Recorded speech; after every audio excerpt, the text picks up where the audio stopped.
Hello and welcome to my presentation entitled Before the Big Three. My name is Andrew Braddock and I teach at Western Kentucky University. Today we're going to explore the repertoire of intermediate works for viola and orchestra and how these pieces can prepare students to tackle those central and most important advanced works, the Big Three, the concertos by Hindemith, Walton, and Bartok. The goals of our presentation today are to construct a sequence of viola repertoire that builds to these three concertos. And for the sake of today, whenever I say Hindemith, I will be referring to Der Schwanenreher. So we're going to fill in this space between basically Stamitz and Hoffmeister and Hindemith, Walton, and Bartok, and provide a sequence of repertoire. Along the way, we'll be giving a little bit of an overview of the difficulties that appear in these big three works. And basically, this presentation will examine how students can gain the ability to master these difficulties by studying other less advanced works. So the scope of our presentation today, I have purposefully limited it just to concerto repertoire, and that's repertoire for viola and orchestra. I also picked works that are originally for viola, so that means there's no transcriptions. I think there are certainly enough of these pieces to take students along a pedagogically valid and safe route without using transcriptions, and so it's been a nice exploration of original viola works. And then finally, I wanted to find a piece that is its best known version is the one for viola and orchestra. So that excludes a piece like Britten's Lacrimae, which is most often performed for viola and piano, even at the professional level. So part of our problem, this is to kind of zoom out a little bit just about viola repertoire, is viola repertoire, unlike that of the violin and the cello, it has some significant gaps. And this is especially when you consider like the big time cornerstone pieces. So it's not as easy to make a step-by-step sequence in the repertoire. And sometimes students can feel like they're leaping from one island over to another. Additionally, with viola repertoire, we have a higher proportion of modern works for our instrument. And modern works demand more of the player and more of the technique. Just by their musical language, these works are more demanding and boundary pushing. So that can explain part of the reason why we don't have so many great intermediate works along this pathway. So thinking about why only concertos, I wanted to focus this just on concertos for a couple of reasons. One is basically concertos really represent this virtuoso quality. And even in less advanced pieces, we can start building this sort of extroverted feeling that kind of pushes us out there. With these concertos, of course, we do have this big problem of the sequence, and that's what my research that I'm presenting here today has tried to fix. And so in concertos, of course, we have this idea of concertante style. So it's a lot more demanding in terms of range, sound production, and technique in general. We just want brilliance and virtuosity and putting our sound out there. And I think by studying concertos, it can really help push students to a higher level, to develop this feeling of extroverted playing that can transfer to all aspects of their playing. And so with concertos in general, following our very first concerto, the Telemann G major concerto, there's a pretty straightforward sequence, which I'll show on the next slide. It's pretty step by step, and of course we can debate it, but there's not any huge gaps. The problem is once we get to those mainstay classical concertos of Hoffmeister and Stamitz, from there to the big three is where we have more more uncertainty and more gaps. So on this slide, you can kind of see my rough sequence between Telemann and Hoffmeister and Stamitz. So this goes on to Zelter, which is a nice piece and mostly in first and third position. Maybe not the most interesting piece, but you can get through it. Then the two pieces that are not written by J.C. Bach or Handel, but are nice teaching pieces as well. The Vanhal, which we'll talk about a little bit later. And then I like to put Suite Hebraic a little earlier than Hoffmeister and Stamitz, even though it has some more challenging upper register stuff. But as I said, once we move beyond this, the pathway becomes a little more murky. So getting from Hoffmeister / Stamitz over to those big three is the area that we're going to be discussing today. So the next question is just, why do we have a big three, and what's so important about the big three? As I back this up, there we go. So it's an important question to ask how these three concertos became so standard and so important in our repertoire.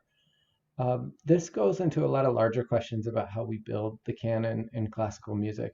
And these are a lot of questions that are being explored at this current time. What's really interesting, these three pieces were only written within 16 years of each other. So from a period of 1929 to 1945. So in terms of broader musical history, that's a very condensed time period. One reason for these pieces maybe rising above all others is that they all kind of coincided with the viola's rise as a solo instrument. There's a lot of interesting coincidences and intertwined features about these pieces, who they were written for, and so on. Famously, Walton wrote his viola concerto for Lionel Turdis, and Lionel Turdis turned down the first performance, and the man who stepped in was Hindemith, the guy to Walton's left over there. So Hindemith performed Walton's concerto and Hindemith's concerto and Walton's concerto, both of these big three, and so on and so forth. Of course, I think that we should totally expand our concept of this big three to include other works in this kind of standard canon. A lot of this could also be due to orchestra auditions, which list these three works as the only ones acceptable to play, along with Hoffmeister and Stamitz in some cases. But I think you can learn so much about someone's playing from listening to the Penderecki or Schnicki or any other of these great concertos than just these big three. But again, that's probably another topic entirely. So I want to get into some of the challenges presented by the big three, but first I just want to talk a little bit about the repertoire list, which you should be able to access through the handout. The repertoire list is kind of its own thing, and I think it's pretty self-explanatory. So I won't be going line by line today and talking about everything. I think that might be a little boring.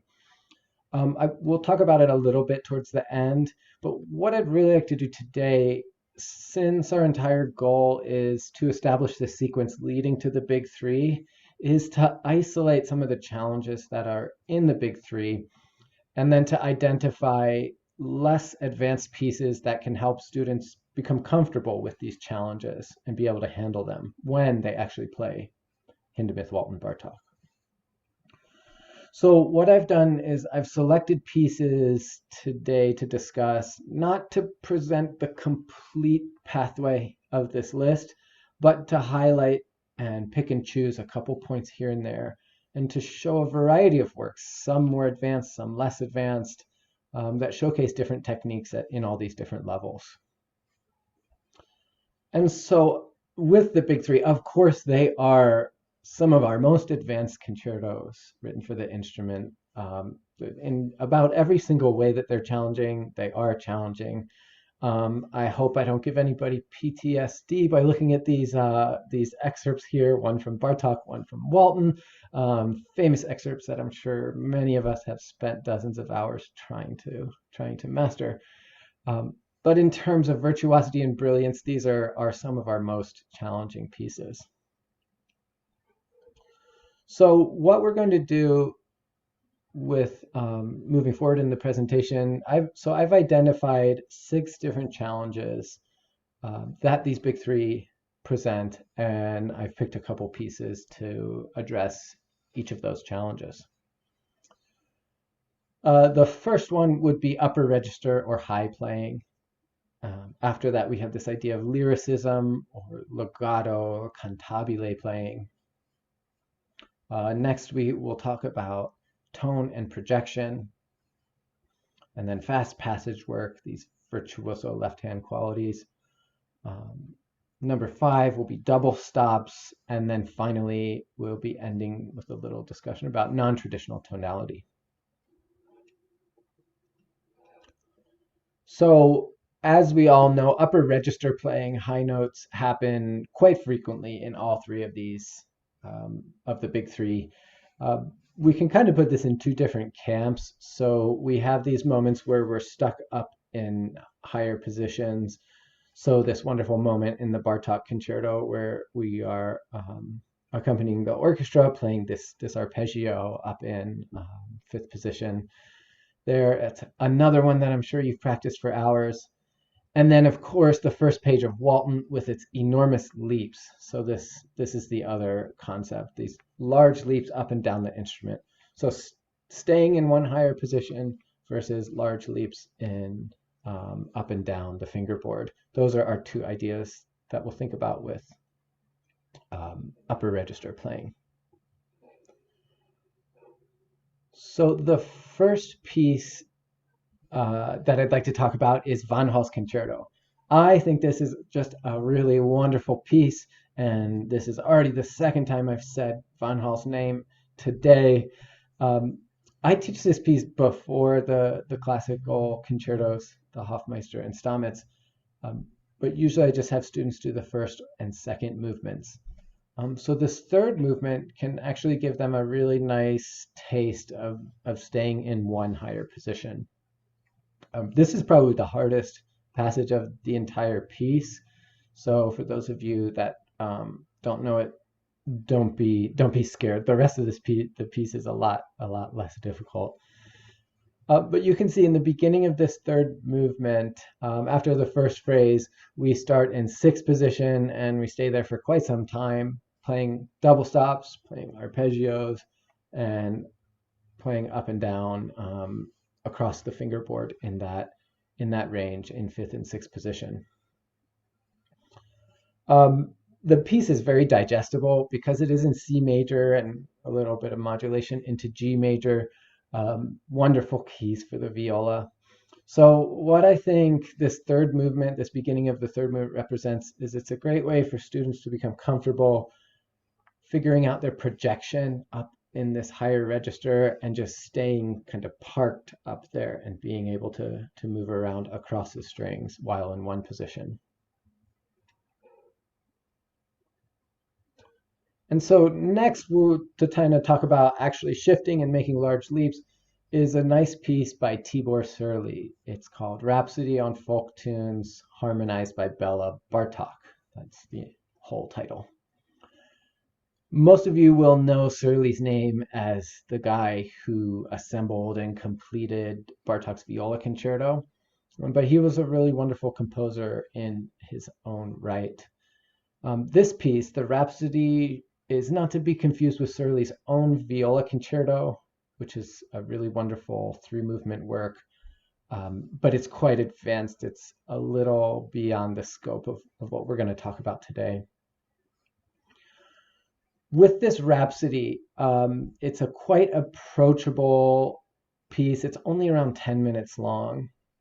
The piece, it begins with a virtuoso sounding introduction, and that can probably throw people off if you just look at the first page.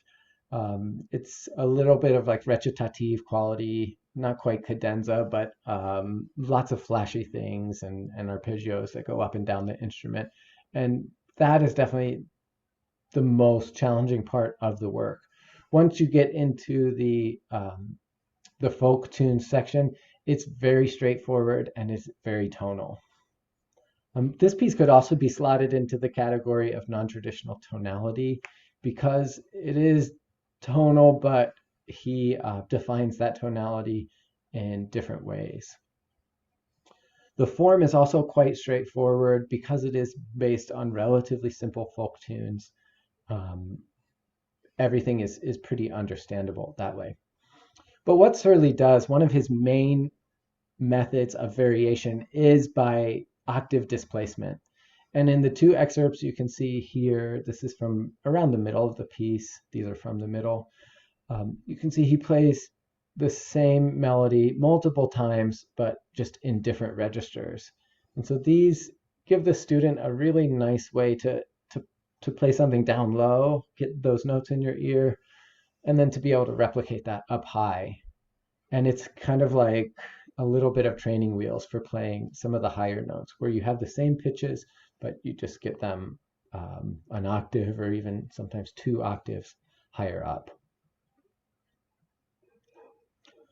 And then the final piece that we'll talk about with shifting is a work by Joseph Martin Kraus. And this is his concerto in E-flat major. It was written around 1787, as you can see. A lot of you might know this piece as the Roman Hofstadter Concerto. It was formerly attributed to him, but recent scholarship has identified it as belonging to Kraus. He has a total of 3 concertos for viola, a C major, this E-flat major, and a G major piece that also has a cello part along with it. The work is generally situated in the upper register. It really doesn't explore the low register of the instrument at all. And because of that, this demands a lot of comfort playing in higher positions. And in this piece, it is a really wonderful classical era virtuoso piece. So I wanted to play an excerpt of this for you. This is from a recording by David Aaron Carpenter. And this excerpt will start maybe about 30 seconds before the printed music here begins. But just it'll give you a taste of this higher register playing and the sort of bright, clear articulations needed in this piece.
So that's a little taste of the kind of writing that you'll hear in this piece.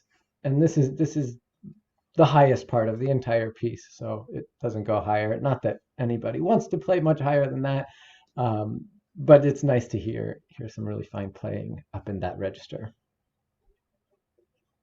And so now we'll move over to our second topic.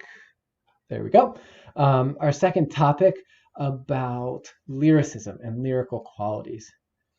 So all 3 of the big 3 have this wonderful idea of cantabile singing that the viola is so well attuned to. The most obvious of these is Walton's concerto, where this feeling kind of influences all of the slower parts of the piece, especially the opening and the first page here. This feeling is also quite evident in Der Schwanendreher, Hindemith's work, in this excerpt at the beginning of the second movement with this wonderful kind of middle of the register melody here. With lyricism, it's really closely intertwined with the concept of sound projection and projection as well. So these two can go hand in hand in thinking about a student's development. Obviously, Martinu's concerto is an obvious choice because of its title, but there are a lot of others, and I wanted to point you to an easier work that can really help develop this stuff from the ground floor. And that work is Hummel's Fantasie. Fantasie, it's also, the larger work is called the Potpourri. The Fantasie is like a trimmed up, cut down version of the Potpourri. This work, on the whole, is easier than the Stamitz and Hoffmeister concertos. But I wanted to squeeze this into our lyricism category because I think this piece is a really fantastic avenue for teaching and implementing subtlety of expression and articulation. It fits in that really nice area between classical and romantic, somewhere where we don't have that many pieces, late classical, early romantic, all kind of along the same lines of the Weber rondo. The notes are really quite approachable, mostly first and third position. But what this piece can help with is working on planning, controlling, and executing different articulations and expressions. In order to do this at a really high level, it requires clear and nuanced thinking from the students. So they have to have a real plan about how they're going to make the bow work and to bring out some of these gestures. And maybe because some of this writing is not as profound as in other pieces, it makes it the burden is placed even more on the player to make something special out of this music.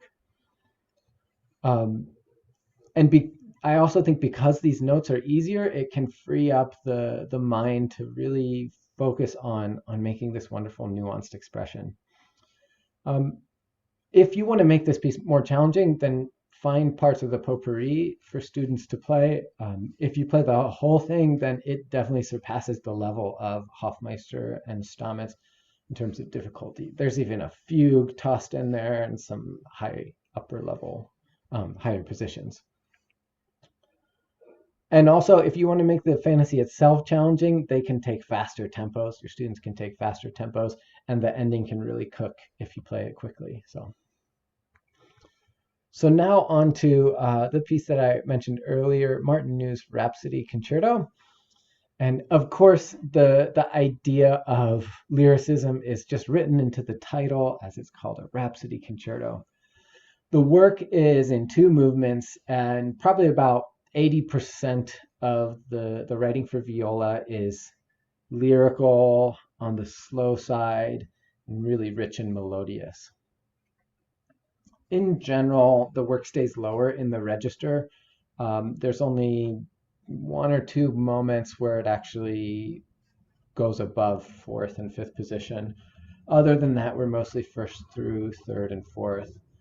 So the notes in and of themselves, in terms of their range, are really quite approachable. And this could be a nice piece for a student that doesn't quite have the upper register fluency that they need yet. The first movement has this wonderful rocking and swaying type of rhythm with plenty of syncopations. And in general, the piece is quite sectionalized, so it's pretty easy to tell where you are in the form, which can make memorizing quite straightforward. This is another piece that would easily slot into non-traditional harmony or non-traditional tonality. The harmony is very accessible. It's built mainly of triads and seventh chords, all things that you could identify, but they're kind of sequenced in different ways. For any of you that have played the madrigals, a lot of this writing is quite similar, the madrigals for violin and viola. So I'd like to play these two excerpts from the second movement, and there'll be a little pause in between them. And this is a performance from a recording recently released by the fantastic young violist Timothy Rideout. So here's his performance.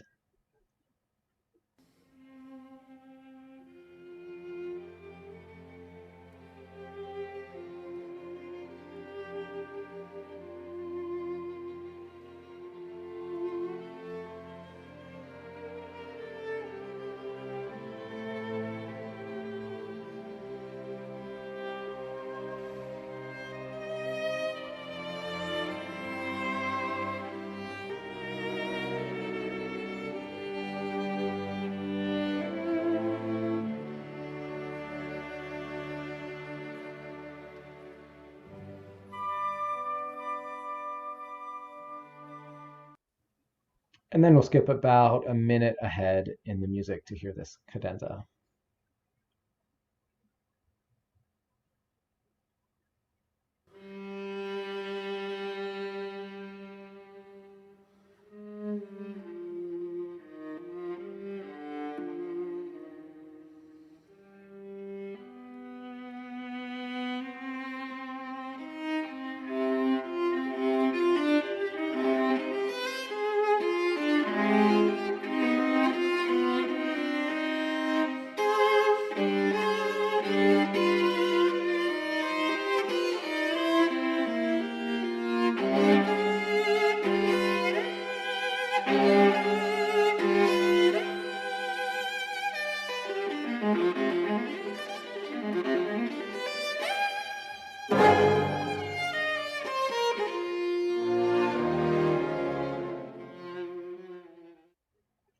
So there's a little taste of just that lyrical style that influences this entire piece.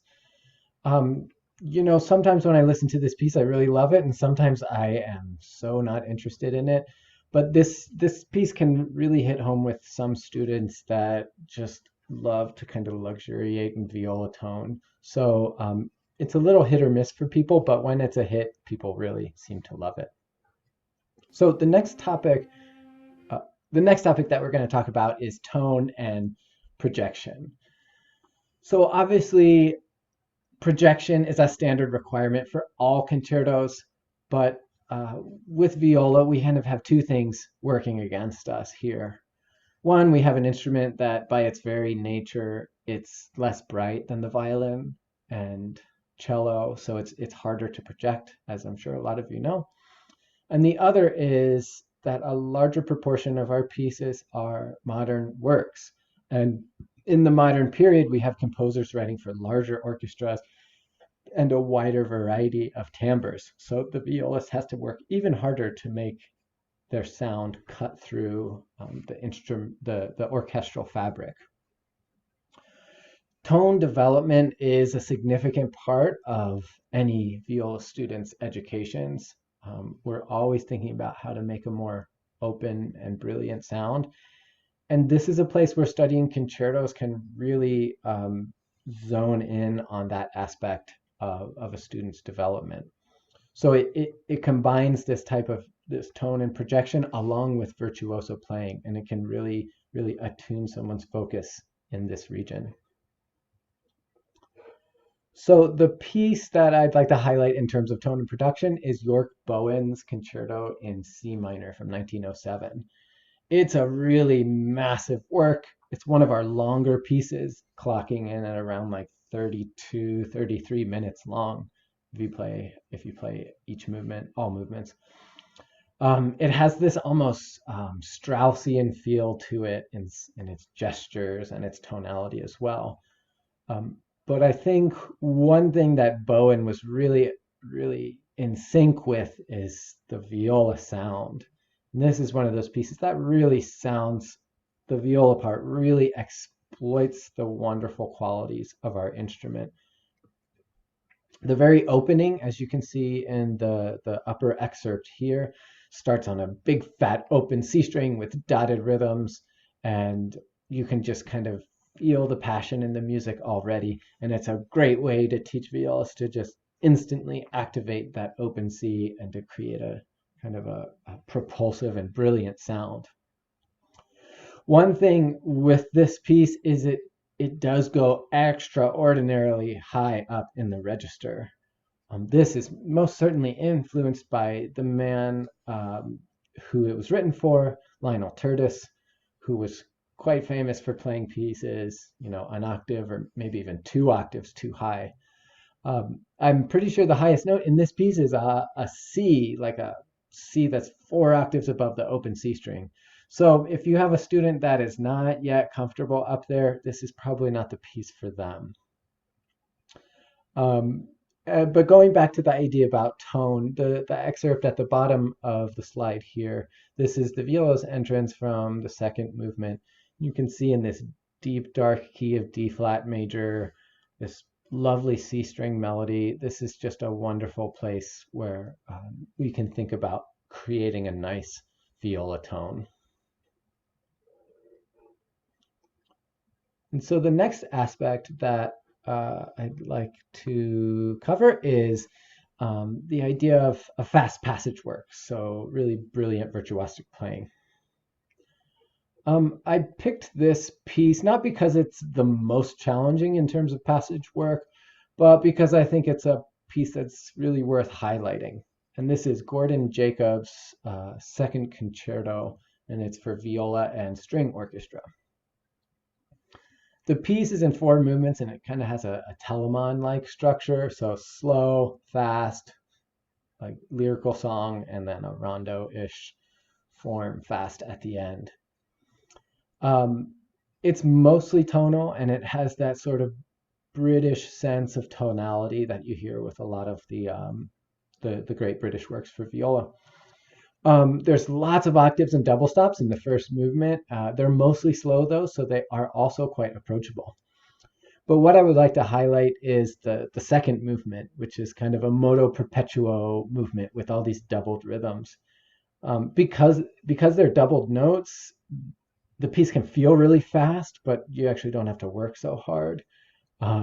So it's a way to teach a student to really create excitement and energy in their playing without like overburdening the left hand. So here's just the beginning excerpt, and the music will go a little bit longer than the printed notes that we have there. And this is Helen Callis's recording of this piece.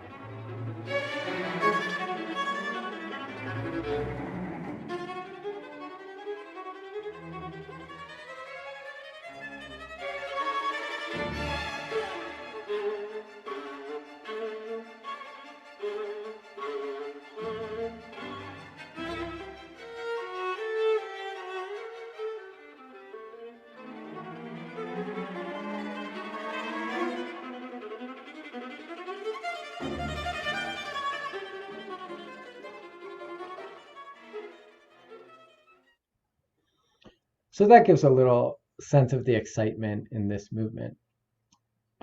I think this is a really wonderful teaching piece, and I would really recommend a lot of you to go seek it out because it can do wonders for a developing student. So the next aspect that we're gonna talk about is double stops. Whoa, as I get 3 slides too far. Sorry about that. Okay, so with our big 3 pieces, there's a lot of double stops spread out through all of these. Walton, of course, is the most famous for having its challenging double stops, and those are the false relation sixths that appear throughout the entire piece. You can remember that excerpt from an earlier slide, or maybe you'd like to forget that excerpt from an earlier slide.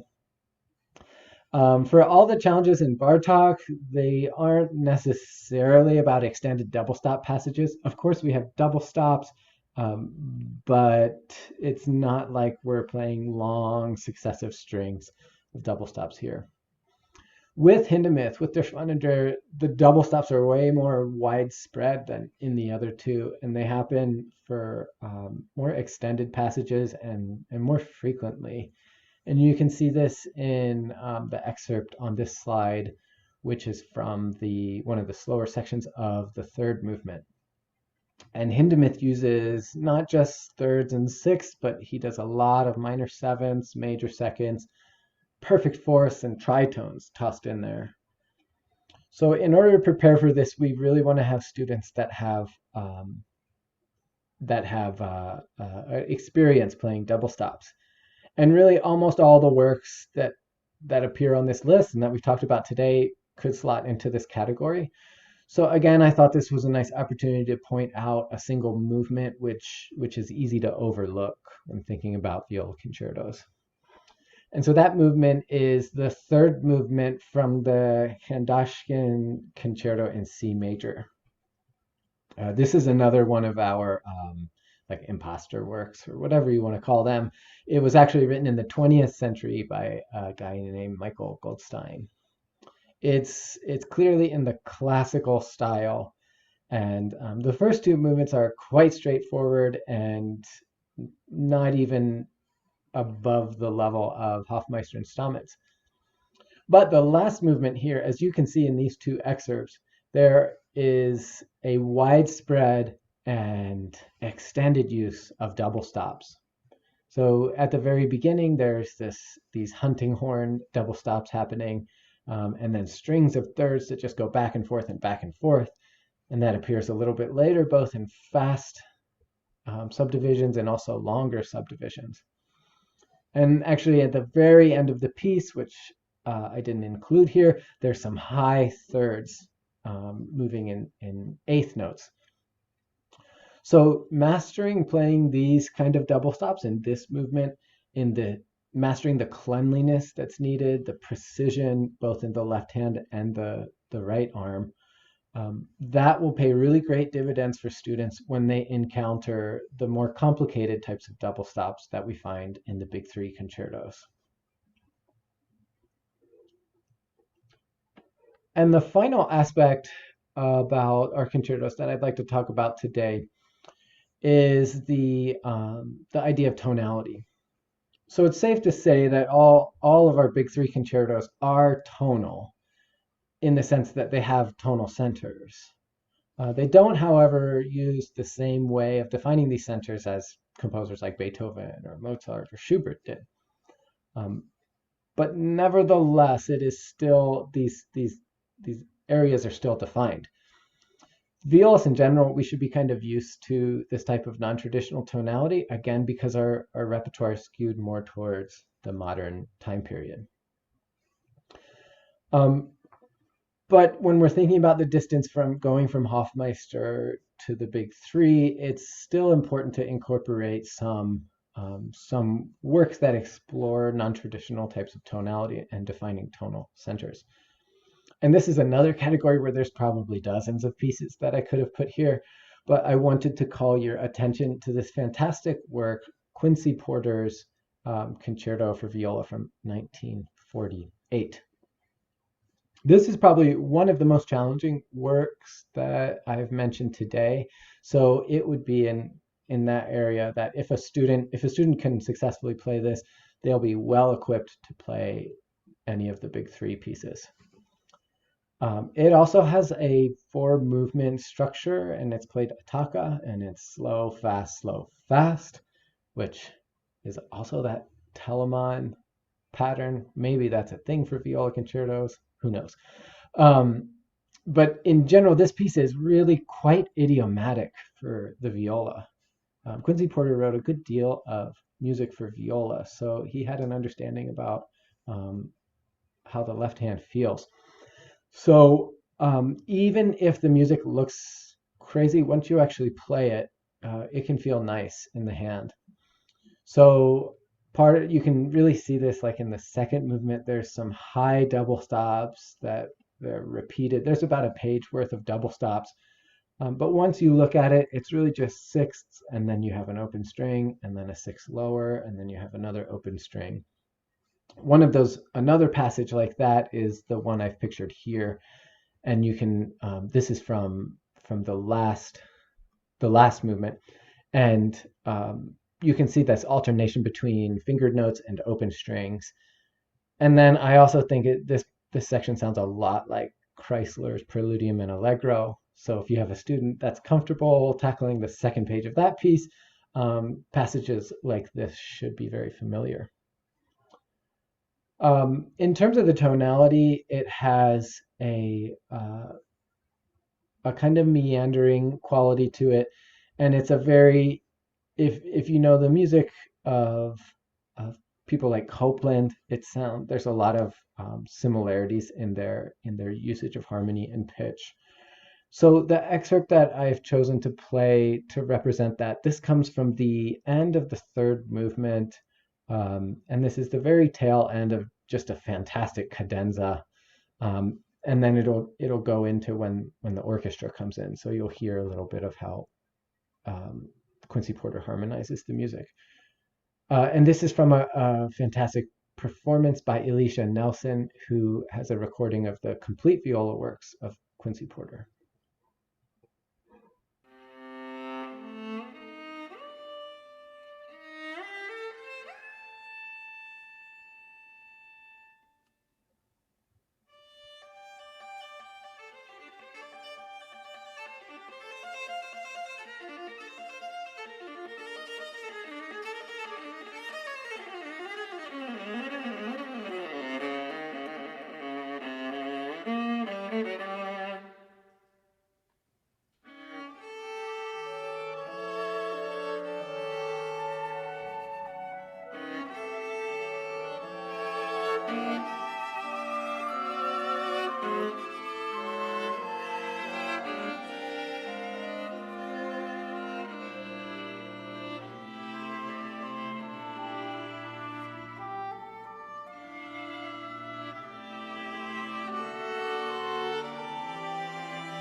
So that just gives a sense of his type of tonality and also just his writing for viola.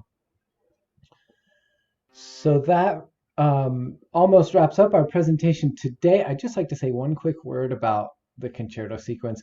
So there's a lot of different ways to go through this list. I've tried to group everything in like a flock or so. It's not exactly one-to-one, but you can pick and choose and see what works for you. Different students will clearly have different challenges and different priorities in terms of types of pieces that they've played. And also, I think that as teachers, we should feel free to edit these works as much as we want. Like, if someone really wants to play the Bowen Concerto, fine, but let's take this part down an octave. Just to make these things more approachable while still gaining all these wonderful pedagogical principles for your students. And so that concludes my talk today. Thank you for attending and listening. And if you have any questions or would like to talk more or debate, please feel free to reach out to me at either my website or my email address. So thank you again for being here and have a wonderful day.